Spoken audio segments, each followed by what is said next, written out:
just very briefly, please, the ladies, shout out 1 or 2 reasons why you think Bhagavad-Gita appeared. To establish righteousness. To establish Dharma and righteousness. To establish Dharma and righteousness. Righteousness. To establish Dharma and righteousness. Any suggestions from your men? To give shelter to his devotees. To give shelter to the devotees, yes. Well, both yes, but that's not the line I'm going to go. And how do you think we can best take advantage of the Gita's appearance, ladies? Leading by example and then sharing it with others. Okay, practice it. So lead by example and then tell others about it. Maybe give it out, distribute it. Book Marathon Kijai, yeah? Distribute it. Men, how do we think we can best take advantage of the Gita? Of the Gita's appearance? Pardon? Who you will talk about Bhagavad-Gita. Okay, tell everyone else about Bhagavad-Gita. Yes? Worshiping the Gita with their intelligence. Worship the Gita with your intelligence. How would you do that, Ramachandra? By discussion.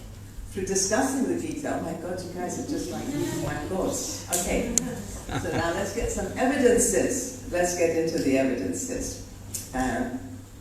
So these are the questions we're going to answer today. We're going on slideshow. Oh, so sorry. Can you do it for me? Yeah, sure. I thought it was on slideshow. I'm not quite sure what's going on. I'm not sure why that's showing like that. Yeah, but that's going to go really fast at its own pace. Okay, now, fantastic. That's fine. Thank you. Okay. So, this is actually Srila Prabhupada's opening sentence to all his Bhagavad Gita purports. So it's the opening sentence to chapter 1, text 1. And I love this sentence, and I love the second sentence too. So let's read it together. Bhagavad-Gita is the widely read theistic science summarized in the Gita Jayanti. Glorification of the Gita. You may not know it, but this sentence holds the clue to why Bhagavad-Gita appeared. Okay. Now the whole sentence is actually packed with meaning. And I'm just going to give a little plug for the fact that I began doing, just yesterday, I began doing sentence by sentence Gita discussion. So I've done this sentence already on my Facebook. But we're just going to focus on one part of this sentence for today's discussion, because I've got loads I want to share with you. So we're going to focus on this part. Bhagavad-Gita is summarized in the Gita Mahatmya, glorification of the Gita, just that part, okay? Is that okay? The part that I've put in bold and underlined. So another way of putting that, Bhagavad-Gita is summarized in the Gita Mahatmya, is to say the summary of the Gita is in the Gita Mahatmya. Is that correct? Does that capture the same meaning? Put up your hands if you don't think that captures the meaning. Okay, so we're all in agreement. The summary of the Bhagavad Gita is in the Gita Mahatmya. Now just that section is potent with meaning. If we can understand the answer to 3 questions.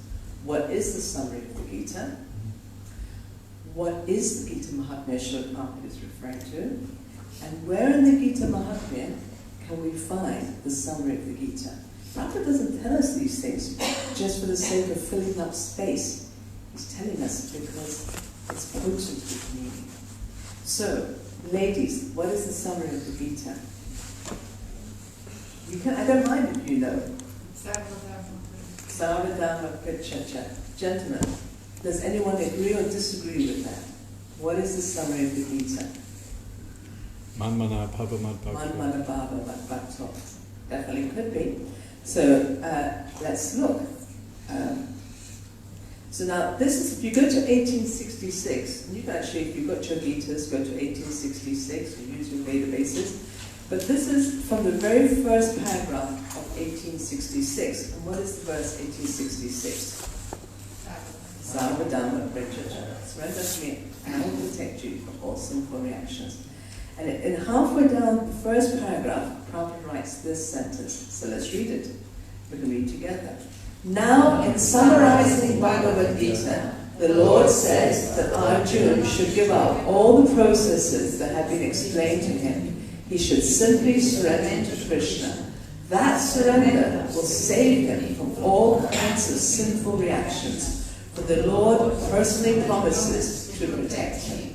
So you see how Prabhupada is using a similar word. In fact, the root word is the same, summarizing. In the Gita 1.1, he says summarized, and here he's saying summarizing. So he's telling us, this verse is the summary of the Bhagavad-Gita. Krishna telling us, surrender to me and I will protect you from all sinful reactions, is the summary. It's the essential message that Krishna spoke in the Gita to convey to us. I have the competency, the power, and the will to protect you if you would just surrender to me. Now, the thing is, reading this for years and years and years, I really hadn't the foggiest idea what he meant by surrender. That I have to do what they do in the cowboy movies and stand in front of the deities like this and say, Krishna, I surrender? Is that why we put our hands up in kirtan? Is it like, okay, I give in? Is it I hand over all my wealth? Is it I join the ashram? Is it I get out there and do, book distribution? What exactly do I have to do to get Krishna's protection? Because frankly, this is a very scary world we live in, and I want some protection. So exactly what do I have to do to get that protection? Now, in the very first sentence that we just looked at, Bhagavad-Gita 1.1, Prabhupada is giving us a clue. Because he's telling us this meaning is found in the Gita Mahatmya.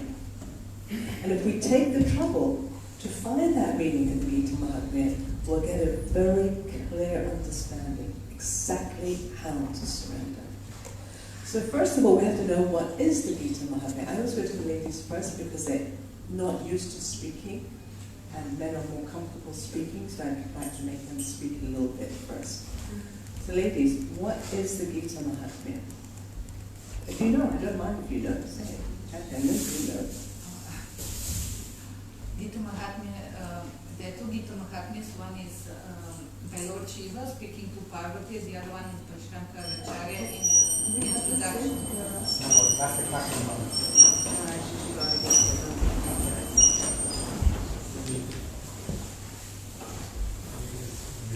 So I'll just repeat what Jayanti said so far for the purpose of people listening online. She said there are two Gita Mahatmyas. There's one, which is a chapter from Padma Purana, with Lord Shiva speaking to Parvati, glorifying the Gita. And the other one is by Shankaracharya, and it's mentioned in the introduction of the Bhagavad-Gita itself. And what is that? Is it a book or what? What Is that a book? No, verses. It's verses, 7 verses. It's like a poem. It's 7 verses. And that Gita Mahatmya, Prabhupada puts at the very end of his Gita. So if you physically have Gita in front of you, 1.1 is here, you flip back a page, and you'll see Gita Mahatmya. 7, 6, 5, 4, 3, and then we'll see something which is not Gita Mahatmya. If any of you have your Gitas, you can go back.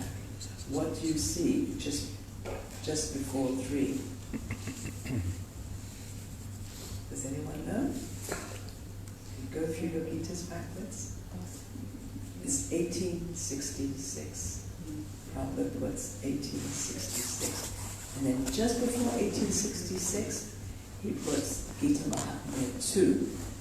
So that should give us a clue in of itself. When he says you'll find the summary of the Gita in the Gita Mahatmya, the fact that Srila Prabhupada positions Sarvadharma, which we know is the summary, right after Gita Mahatmya 2, should give us a clue that that's the verse he's thinking of in the Gita Mahatmya.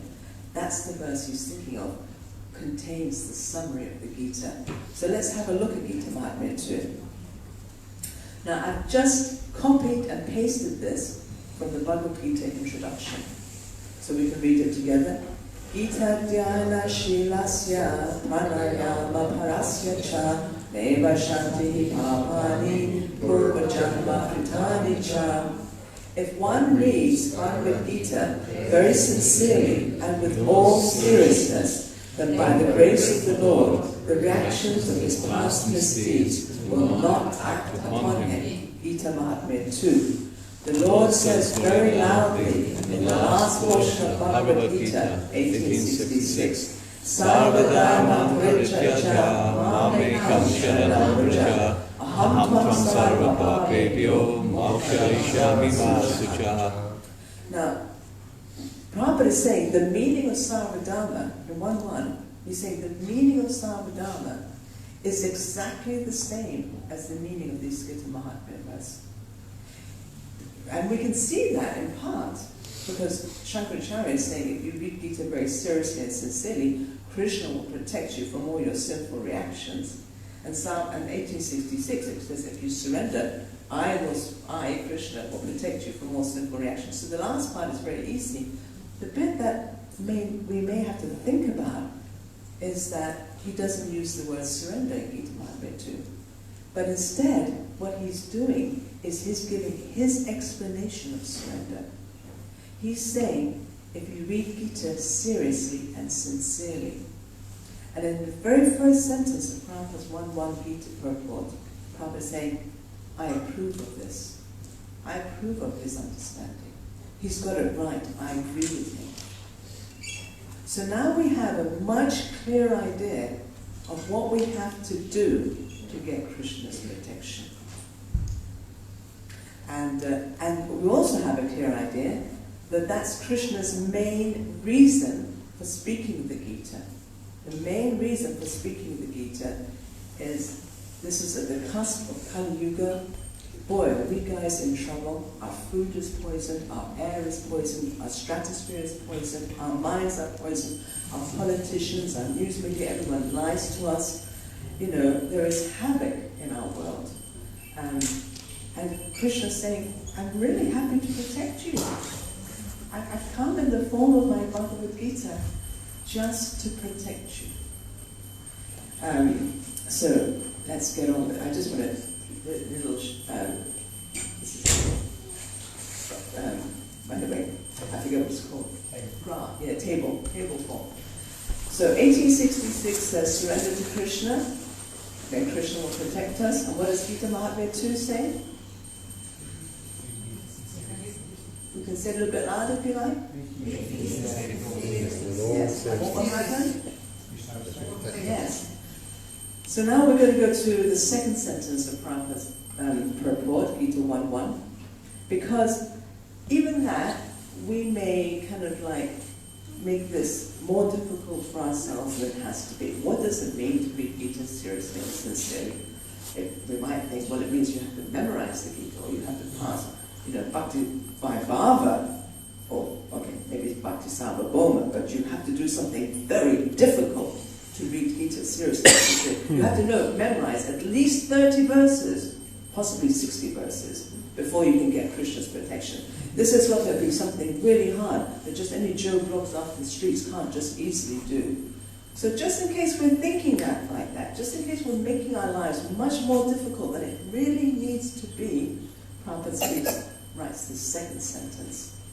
So these are the two sentences together. We're going to focus on the second sentence, but we'll read both together to get the flow. You can read yourselves too, because the more actively you engage with the matter, the more likely it's going to actually connect with your heart. Bhagavad-Gita is the widely read theistic science summarized in Gita Mahatmya, glorification of the Gita. There it says that one should read Bhagavad-Gita very scrutinizingly with the help of a person who is a devotee of Sri Krishna and try to understand it without personally motivated interpretations. So ladies, when Prabhupada says, there it says, what's he talking about? Now someone else other than Jayanti.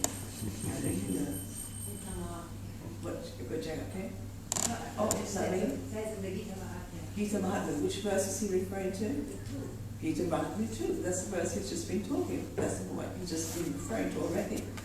Do any of the gentlemen disagree, or do you all have the same opinion? Okay, so there it says he's referring to Gita Mahatmya 2. Now Gita Mahatmya 2 just said read Gita sincerely and with all seriousness. But in this sentence, Srila Prabhupada is making it very clear to us what's meant by read Gita seriously and with all sincerity. It doesn't mean you have to memorize 60 verses. It doesn't mean you have to pass back the Bhagavad. It doesn't mean you have to memorize it. He's going to unpack it for us. This is all we have to do to get Krishna's protection. So let's read that second sentence. There it says, one should read Bhagavad-Gita very scrutinizingly. First thing, scrutinizingly. With the help of a person who's a devotee of Sri Krishna. Two, with the help of a devotee. And try to understand it. He doesn't say understand it. He says try to understand. He really makes it easy.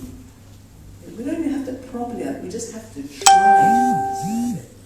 Without personally motivated interpretations. So, in the little Gita sentence by sentence video I put up, I really went into these 4 things. It's on my Facebook page, but we don't have time necessarily to go into these 4 things today. But I unpack this sentence really thoroughly. I haven't put it up yet. I will put it up. I will put out a video unpacking this one sentence, because this sentence is pregnant with meaning. We have to understand it correctly. It's very easy, but we have to know what it means to read Gita scrutinizingly. We have to know what it means to get the help of a devotee. We have to know what it means to try to understand. We have to know what it means to try to understand without personally motivated interpretations. If we can understand those 4 things very clearly, we can be assured of Krishna's protection. And if we actually apply it, we just do it 20 minutes a day, half an hour a day, discuss Gita scrutinizingly with the help of a devotee, try to understand it without personally motivated interpretations. This is an unpacking of surrender. And Krishna promises, you surrender to me, I will protect you. And this doesn't just apply to us personally, and it doesn't matter how traumatic our lives are. When I started doing this, well, my life is traumatic in every sense of the word. But there's people whose lives are much more traumatic than mine was. You know, it doesn't matter who. Krishna's not giving any kind of like qualifications. Well, you can't be in a war-torn country. You can't have experienced childhood abuse. And I can't deal with those things. You can't be bankrupt. You can't be having severe health problems. You can't be depressed. I won't take on that kind of person. I only protect people who are more or less okay. No, it says anyone who does this, he will protect us. And this doesn't just act for us personally, it acts for us institutionally, it acts for us nationally, socially. If an institution, if a company, if a society agrees to do this, make this central to their culture, Krishna says, I will intervene and I will protect you from whatever's coming at you, or is already coming at you, or has in the past come at you. I will protect you. So the reason for the appearance of Bhagavad-Gita is to protect us. So this is risk. Okay, I'm going to go on. So yeah, this is a little excerpt from a lecture by Srila Prabhupada, which I kind of felt supported this. We can read it together. So if we study Krishna's science with great attention, then the result will be that we shall be free from the reaction of our activities. This point comes up so many times. Okay, now I want to move on to another sentence in the Bhagavad-Gita, 9.1. This is, I think, the opening sentence to Srila Prabhupada's 9.1 purport. Let's read it together.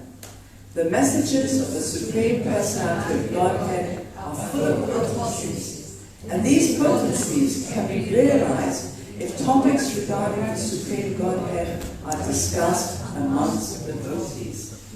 So the messages of the Supreme Personality of Godhead are full of potencies. Ladies, what does he mean by potencies, and what are those potencies? Just give me a few ideas. Please call it. Gopi, you should be calling out. Christina, you should be calling out. Sami, you should be calling out. Come on, you guys. Devyani, you should be calling out. Jagapriya, Jayanti, come on, pull out something. What are the potencies? Some potencies.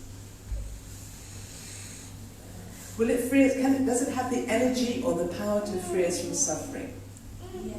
Yeah?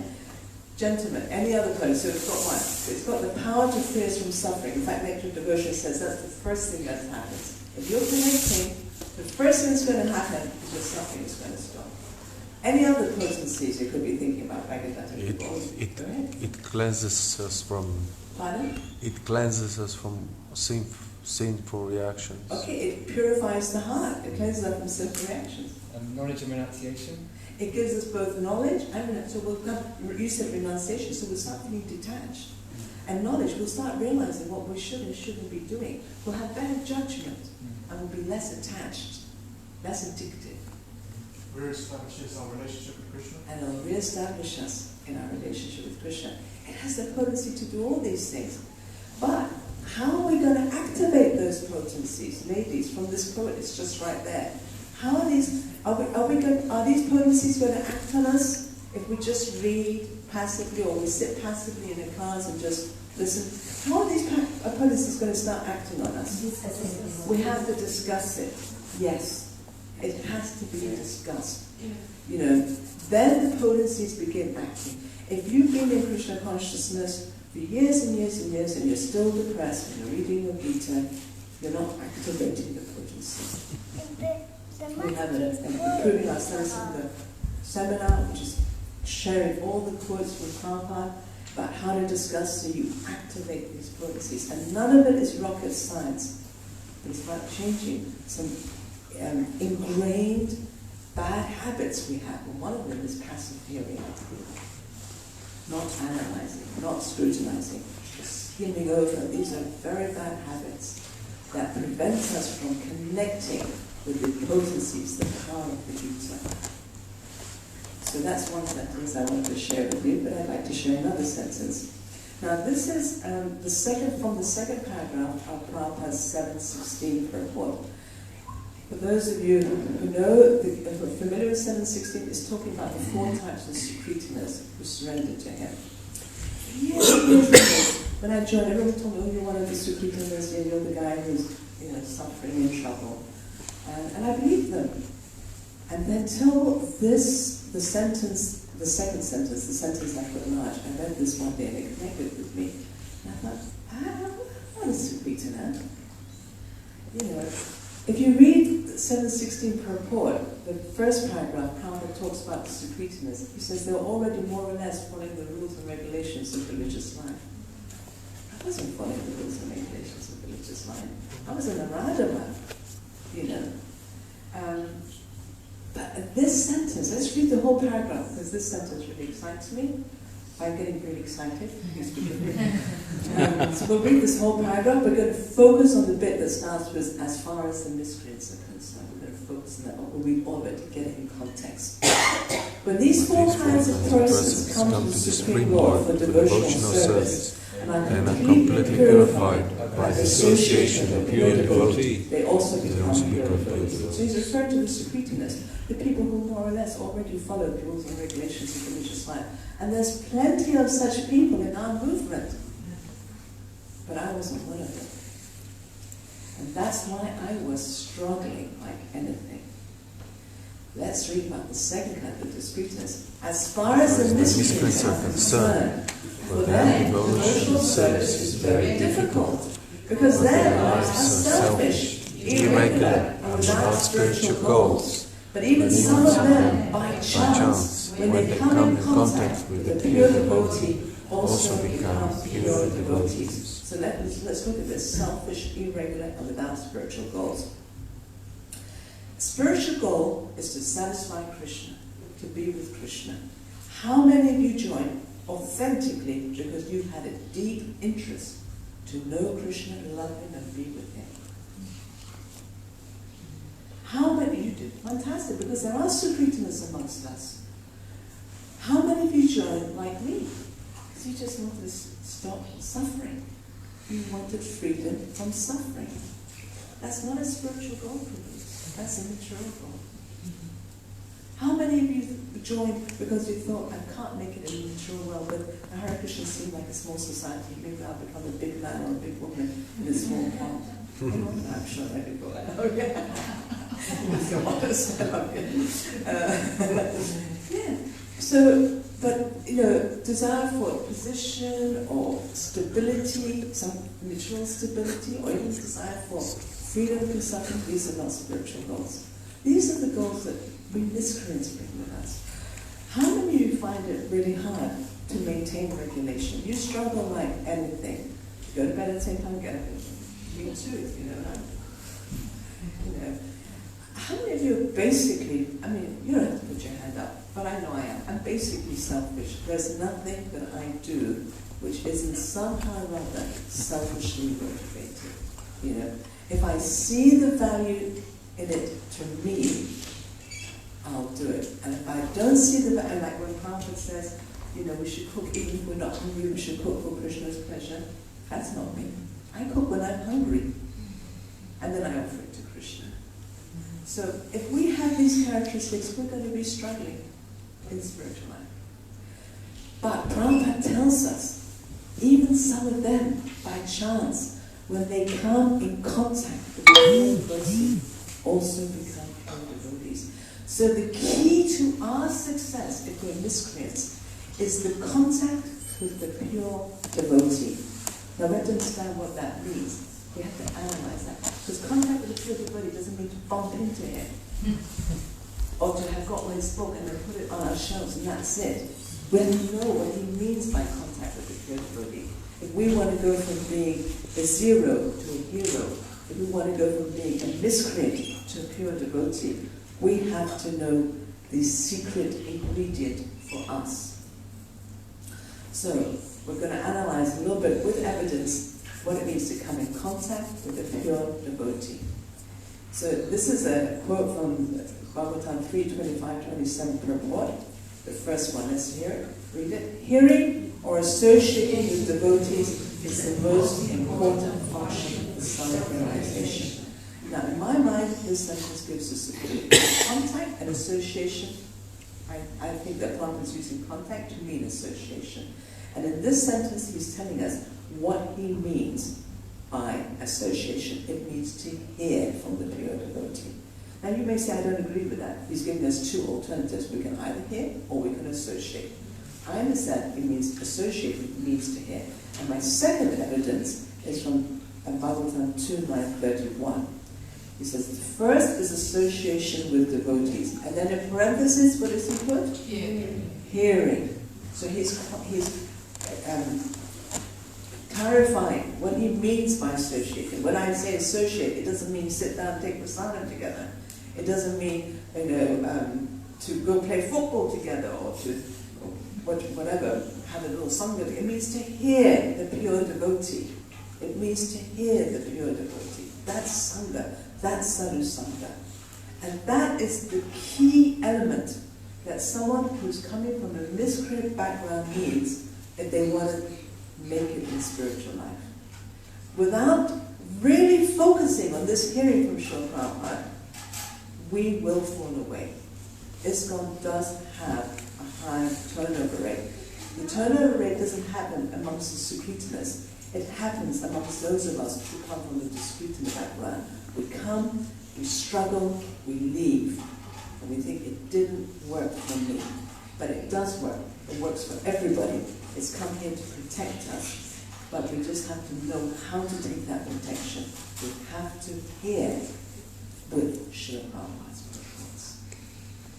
So this is a little quote from 11.3.30.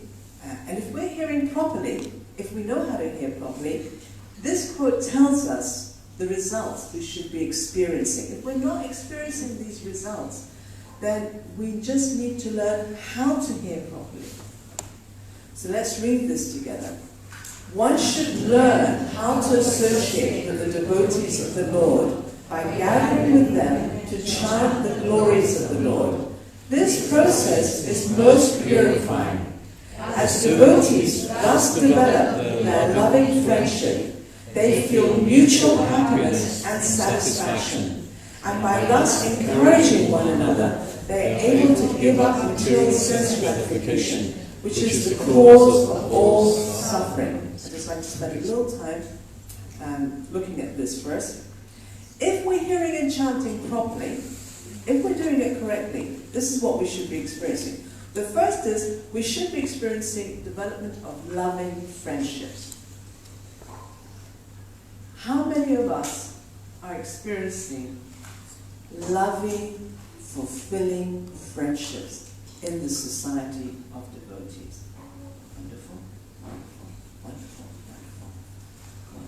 How many feel alienated, feel alone, don't feel that I've been around for years and years and years and I don't think anyone knows me or really cares about me? Even those of you online. It's because if we're feeling like that, the solution is we have to learn and apply the correct method of associating or hearing. If we get that right, we will experience our loving relationships developing. The next thing, they feel mutual happiness and satisfaction. How many devotees after years and years are feeling that in their relationships with others, both of them are experiencing husband and wife, parent and child, mentor and mentee, temple commander and temple resident, temple president and everyone else. Jai Shri Shri Radha.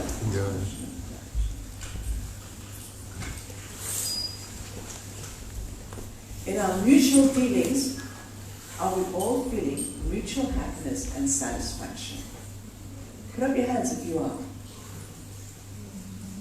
Wonderful. That means you're hearing right. You're associating right. If we're not, the key is to how we're hearing, how we're associating. Associating means hearing. If we get that right, this will happen. Encouraging one another. How many of you feel that you feel encouraged by other devotees, and that in your dealings with other devotees, you're encouraging? How many? Let's break it up. How many feel encouraged? Well, you're all the ladies from our Sunday, except with you. How many feel that you give encouragement to others? Very nice. If we're not on either of those two counts, we have to improve the hearing. And how many feel it's getting at least more hopeful? You're getting more hopeful about giving up sense gratification. You feel it's in sight. You might actually manage it one day. Anyone feel that? I know that's a hard one. It's very nice. I'm still carrying on with my hearing. I feel hopeful. It's not happened yet, but I do feel hopeful. So, I've really rattled through this class because I wanted to share with you all the quotes I have, and I was told I had to stop on time. So I'm sorry if I've gone through it at really fast pace. But this morning as I was getting ready, I just had private lectures on, and I heard this, and I thought, God, I have to add this. I have to add this. The whole lecture is incredible. But I just took out a little snippet from it to share. So I know it's bullet pointed, but it's all one lecture, and it goes on to the next slide. So let's read this together, because it's on the same topic. So Krishna comes to save us and give us his instruction, so that after his disappearance from this world, he will take advantage of his instruction and make his life perfect. This is Bhagavad-Gita. Let's just pause here. Prabhupada is telling us why Bhagavad-Gita appeared. It's come to save us. That's why it's come. And if we just take advantage of the Gita, we'll make our lives perfect. Everyone is fearful. If we're not fearful in this world, we're stupid. Only 2 types of people aren't fearful in this world. The complete fool, the person who's under Krishna's protection and knows it, feels it. Otherwise we should be fearful. But Krishna's come to save us. He's the cavalry in the form of that little Gita. He's the US Army. No, they're the bad guys. He's the good guy. He's come to save us. And if we take it, our lives will be perfect. So let's carry on.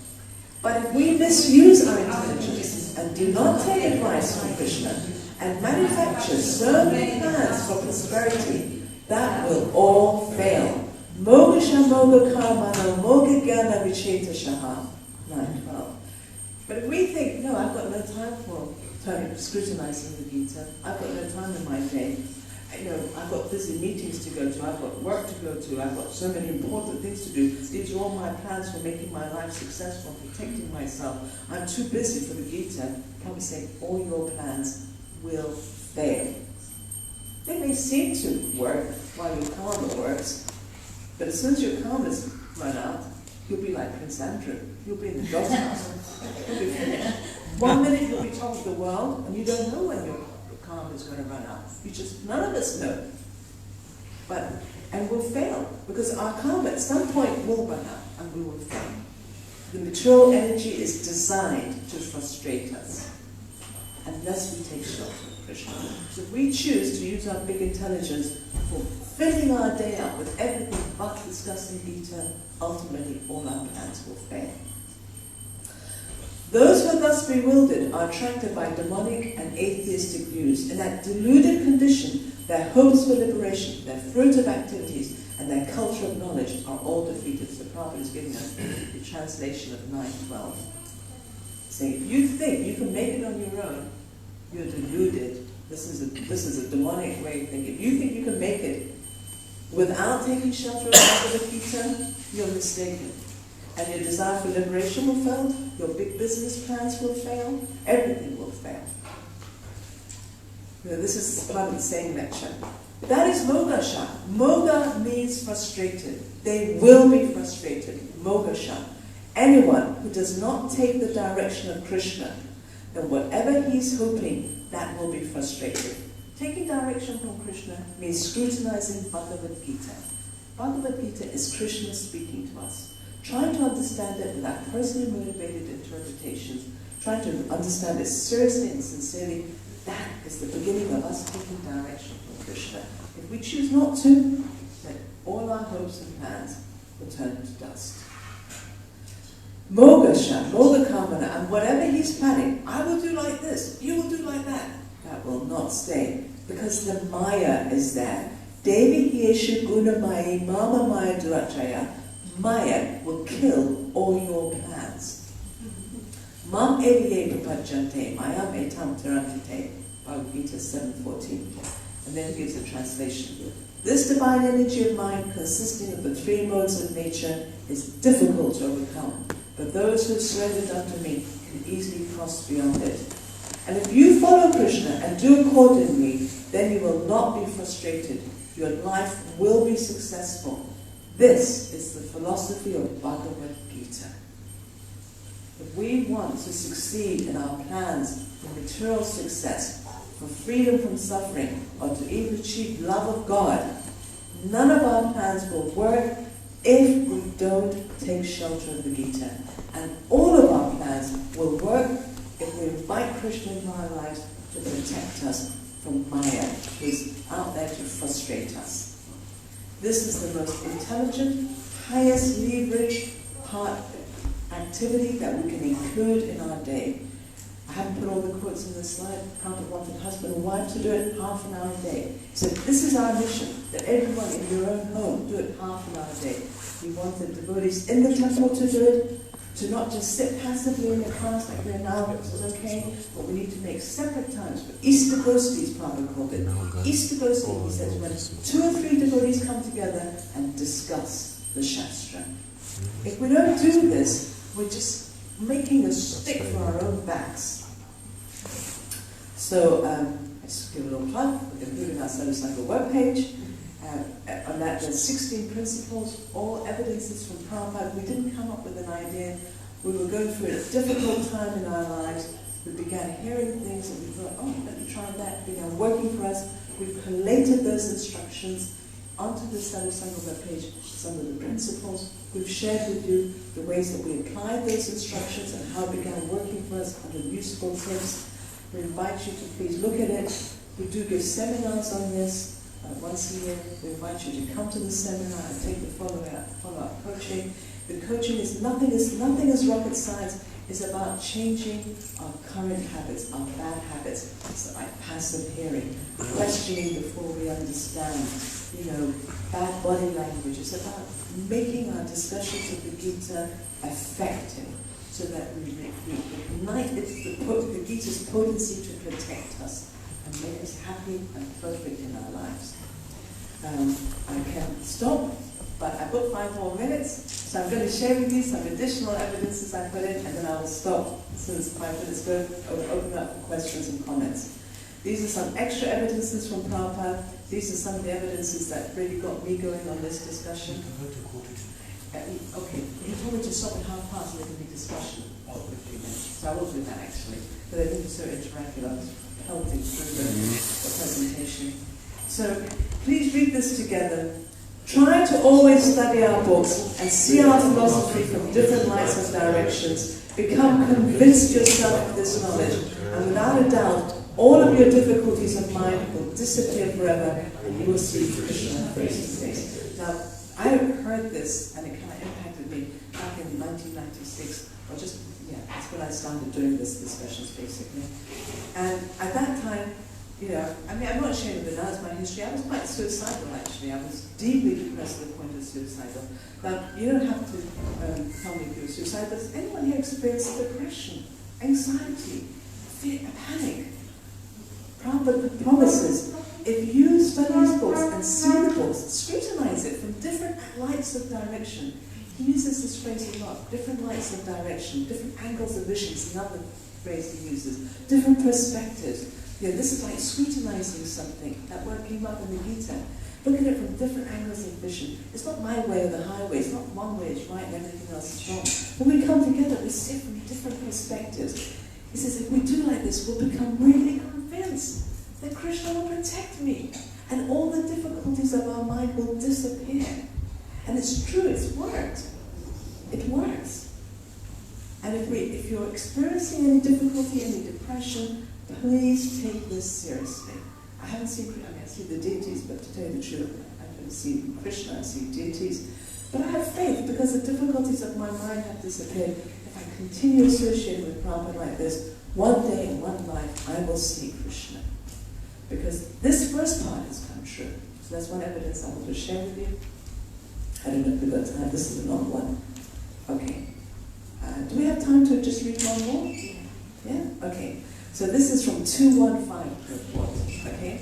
It's maybe a little bit small, but you can get it up on your smartphones or whatever if you can't read this. Therefore, one should first of all hear about the Lord. When one has perfectly and scrutinizingly heard, he must glorify his acts and deeds. So you first hear, then you repeat. You hear, you repeat. That's glorification. Shravana Kirtana. Then thus it will become possible to remember constantly the transcendental nature of the Lord. You hear and you repeat, then you'll be able to remember. Hearing about and glorifying the Lord are identical with the transcendental nature of the Lord. And by so doing, one will always be in the association of the Lord. This brings freedom from all sorts of fear. This brings freedom from all sorts of fear, from anxiety. What will happen? What will happen? We hear about, glorify Krishna. We will come in Krishna's, under his shelter, in his protection. And we won't need to be frightened. The Lord is the super soul, Paramatma, present in the hearts of all living beings. And thus, by the above hearing and glorifying process, the Lord invites the association of all in his creation.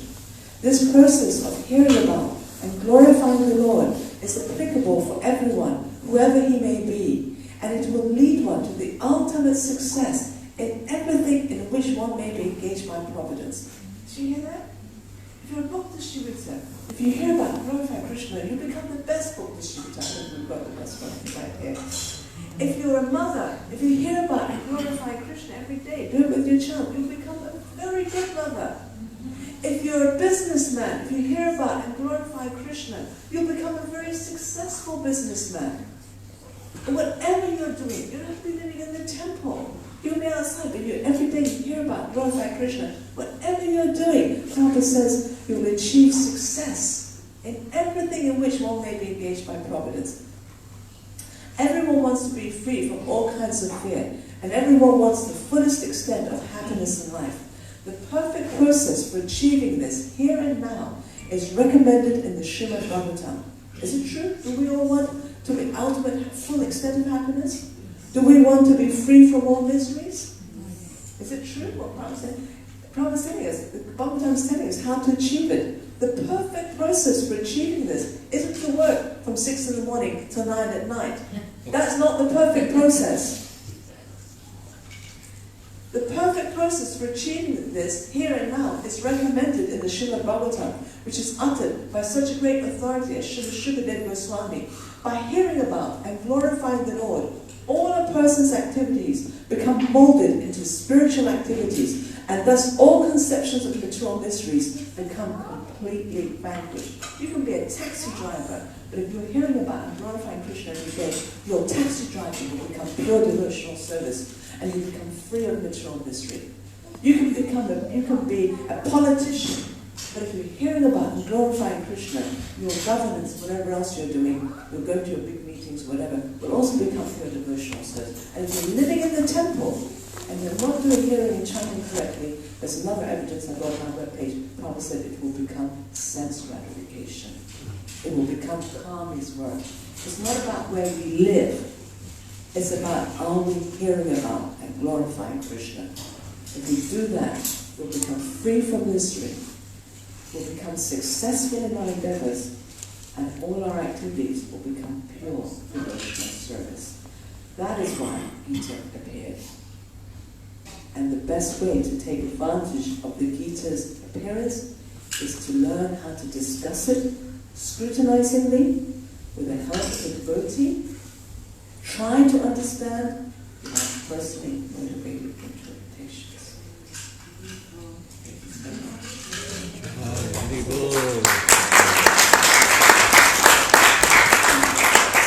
That question of Bhagavad-Gita. Does anyone have any comments? Any things that they would like to reflect back because they want to keep it? Or any questions or disagreements? Please try and mention. I just wanted to thank you for clarifying how to surrender to Krishna and how you broke it down as it's by taking the Gita and not just taking the Gita and putting it to yourself, but reading it, and not just reading it, but also studying it and discussing it. And you explain how Krishna protects his devotee by doing so. Thank you so much for a wonderful reflection, Ramlachma Prabhu. You really have captured the heart of it. For the purpose of freedom online, I've got to reflect back. You're saying that you particularly like how in the past we unpacked surrender.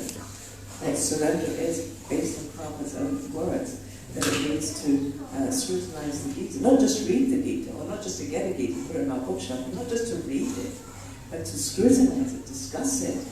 And if we do that, Prabhupada's assurance and Krishna's assurance that he will protect us in our life. So that's really stayed with you. Did I understand you correctly? Thank you so much for that. Any other, please?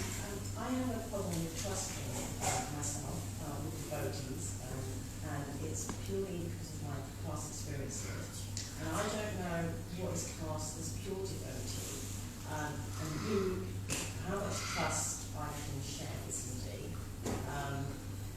We're all going through a journey, and some devotees have upset me and hurt me, and so I've kind of stayed away, and then gone back in and stayed away, and it's this kind of battle between my mind and intelligence. First of all, I want to thank you so much for such a relevant, pertinent, and I'm sure universally shared question. I'm sure many people, either in the room or online, if they're listening, can relate to your question.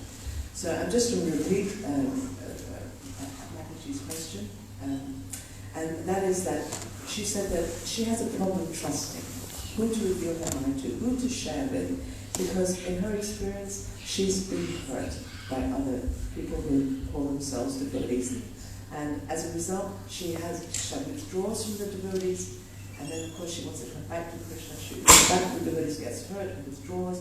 But her experiences have made her feeling, I don't know if I really want to share with another devotee, because my experiences are probably going to hurt me. Did I understand you correctly? And so when it says one should discuss with the help of another devotee in my mind, she's saying, how How do I judge the other devotee? How do I know if the other devotee really is pure and is not going to take advantage of me discussing with them? Yes, I just read that. So, I normally say, would you have a light of your own? But because we've got a short time, I'm just going to share my light. That's okay. Unless you do have a light of your own. Do you have a light of your own? Okay. So, first of all, we have Prabhupada in his purports. So we can, when the Prabhupada says with the help of a devotee, he's there in his purport. I have all these quotes on the webpage. I didn't put them on my slideshow, but on my webpage. One reporter says to Prabhupada, what will happen to the movement when you die? Prabhupada says, I will never die. I will live in my purports, and you will utilize. So sometimes, either for trust issues or maybe just other practical issues, we don't have another devotee that we can sit with and discuss. We can discuss with Prabhupada's purports. I did this for 2 years when I first started. So I just would write the sentence out, go from the top down, not skipping, and then try to do what I did today, unpack it. What does Prabhupada mean by why do that?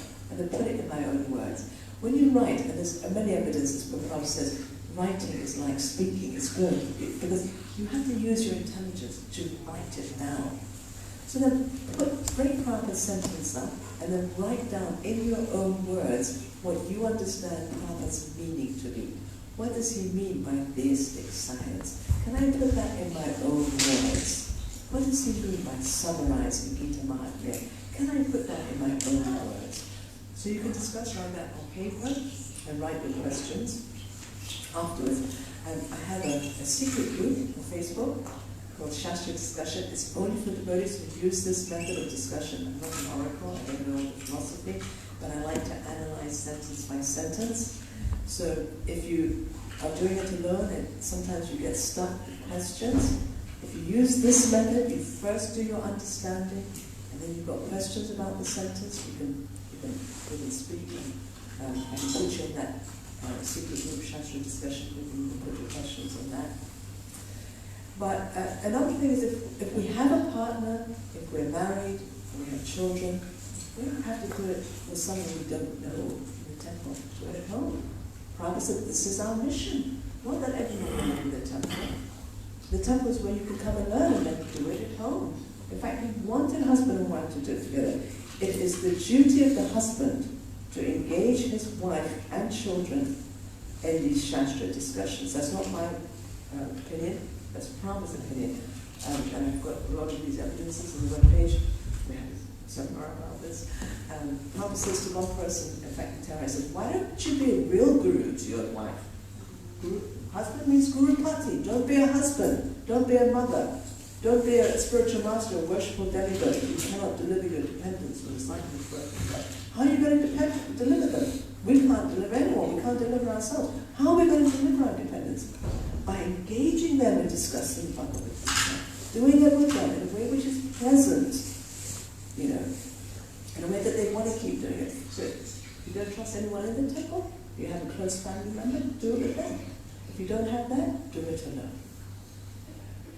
And we have a ladies' sangha on a Thursday. You can come and just listen for a while. We're really working on trying to develop loving relationships around the Bhagavatam. Come and see, just listen, and then see if gradually you can find something that you begin to feel that mutual happiness with. And on either side of you are ladies who come to our sangha. I might be one of you. So, any other points or questions? Please. I, like you're saying, debating and discussing, I always do that with my children. When they were little, from that time, because Krishna came into my life, I did Krishna club with them and with their friends. So every day, every time I discuss with them, Krishna always comes in the picture. So, they are children and they come up with their, what they are learning in school. So it's always when, I discuss politics with them, economics with them, but then always I come to the point. And then, they have their own arguments, but they come back to yes, I understand. Very nice. This is a lady who every time I said, who feels happy? It's like, she could put up her hand. It seemed weird, but I had actually. And now I know why. Because you're saying that every day your children, you discuss what they're doing at school, world politics, world economics, and you always bring the discussion. You get them to speak too. It's not you lecture them. And they just sit there and passively hear, oh my God, Mum is going on. They do argue. They argue, you allow them to speak and you bring it back to the Gita. And so they go, they see the Gita's relevance to it. And you get them speaking. So now I know your secret. Wonderful. Any other comments or points?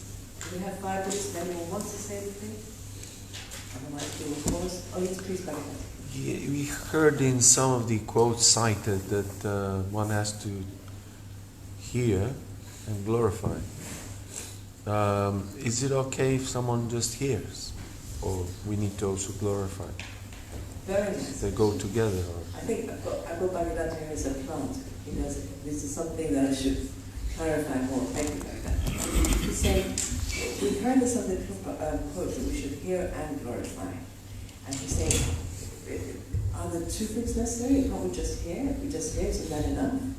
Yes, I do correctly. Yes. Do you have a light? I'd like to hear your light. He does. But he's letting me speak. There's many, many quotes where Prabhupada says you have to hear and speak. And I have loads of these quotes in the record. He says, when you hear something, even in material matters, to assimilate it, you have to repeat it. So when you hear, and even in material matters, you have to hear and you have to repeat what you've heard. And then there's another one, he says, you have to hear and repeat, just like a parrot. And then he goes, oh, not exactly like a parrot, because parrot just vibrates. But you have to understand the meaning.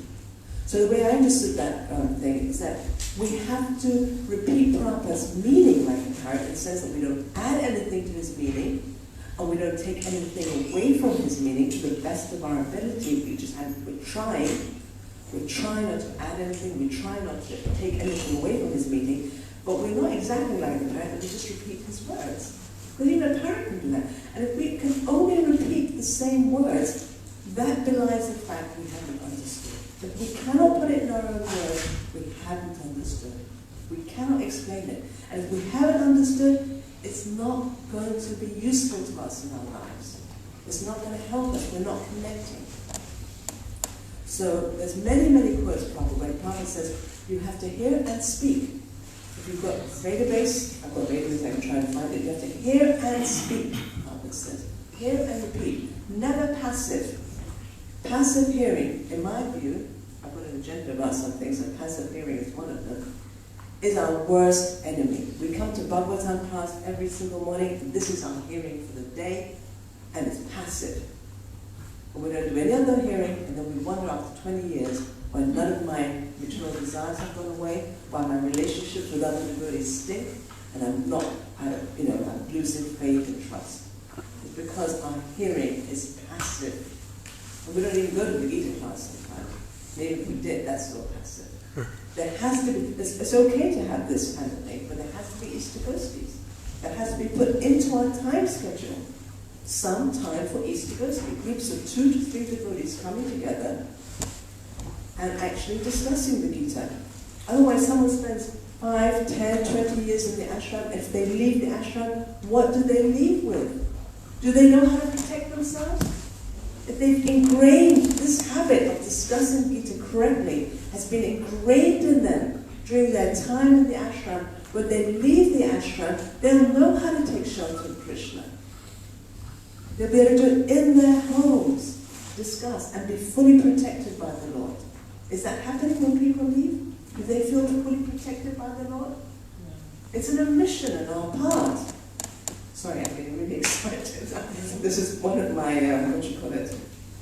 Anyway. So, I hope that related to your point. Thank you. Thank you. Thank you, Mataji. Just regarding the Mataji's question about relations with devotees and how, she got blown out by that.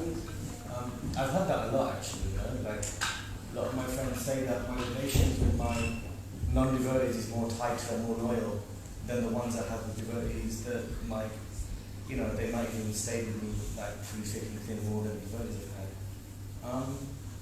I was thinking because, like when we come, people when they come to Krishna consciousness and they get attracted to Krishna.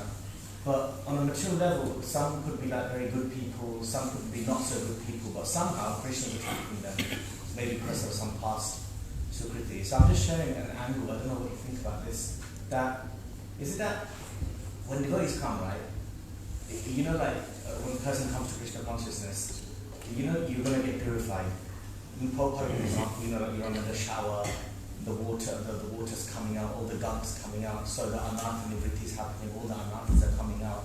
So you're seeing a person going through a lot of cleansing, so a lot of the unpleasantness could be coming out as well.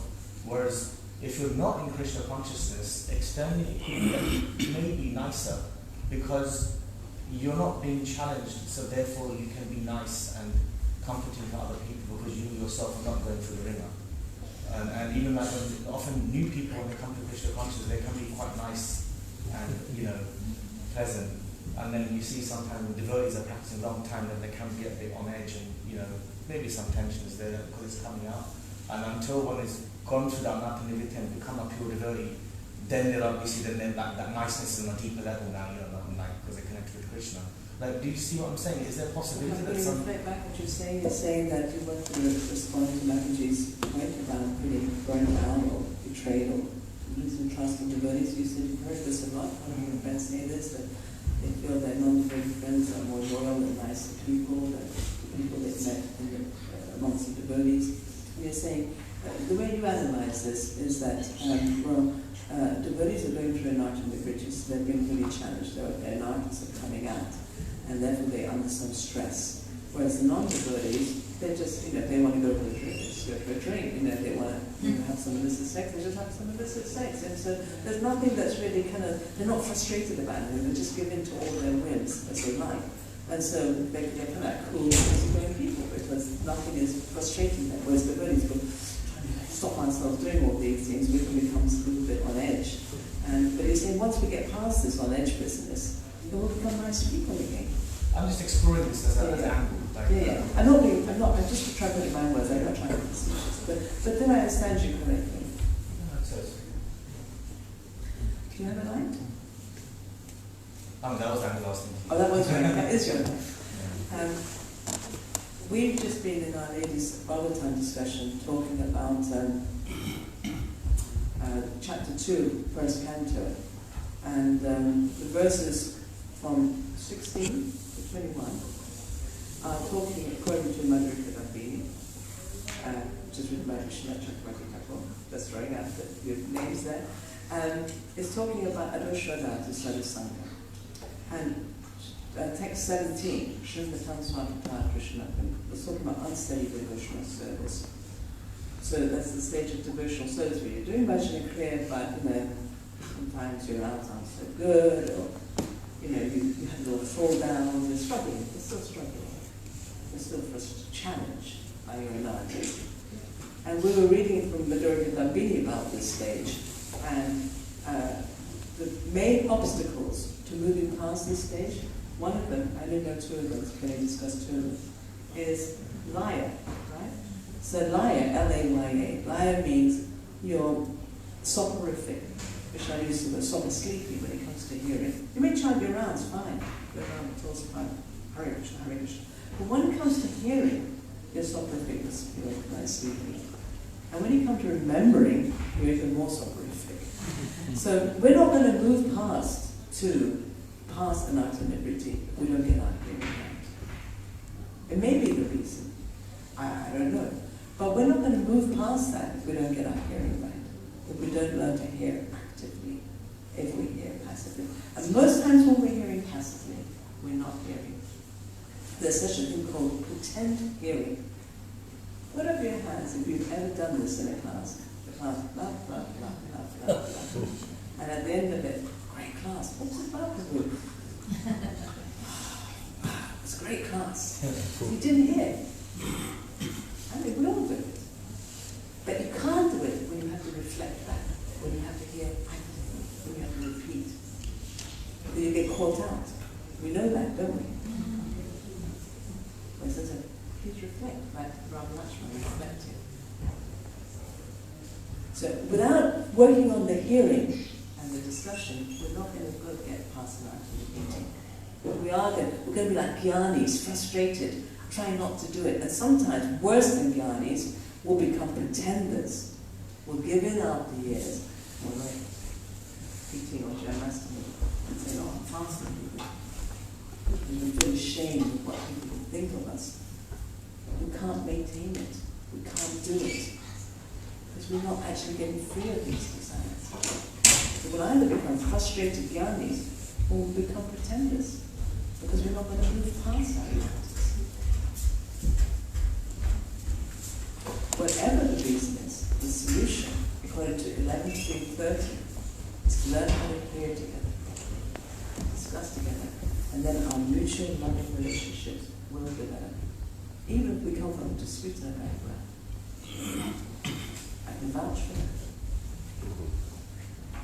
So, I was asked to stop by 2:15, and it is now 10:02, so I will actually stop. Thank you so much. All glories to Srila Prabhupada.